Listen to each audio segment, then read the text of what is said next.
અંકલેશ્વરના ગળખોલ પાટિયા વિસ્તારમાં આવેલ માયાનગરી સોસાયટીના મકાન નંબર 13માં રહેતા ચંદ્રેશ્વર યાદવ હાલ નિવૃત્તિ જીવન ગુજારે છે અને તેમના પુત્ર અમદાવાદ ખાતે નોકરી કરે છે.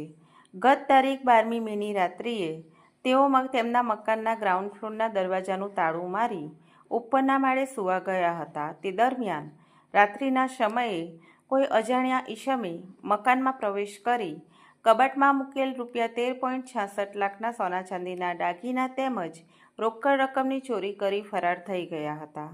આ અંગે બી ડિવિઝન પોલીસ મથકે ફરિયાદ નોંધાયા બાદ પોલીસે તપાસ હાથ ધરી હતી.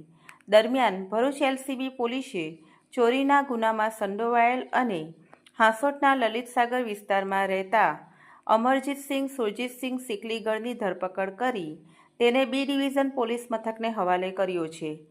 આરોપી ચોરીના અન્ય કોઈ ગુનામાં સંડોવાયેલ છે કે કેમ એ સહિતની દિશામાં પોલીસે તપાસનો ધમધમાટ શરૂ કર્યો છે.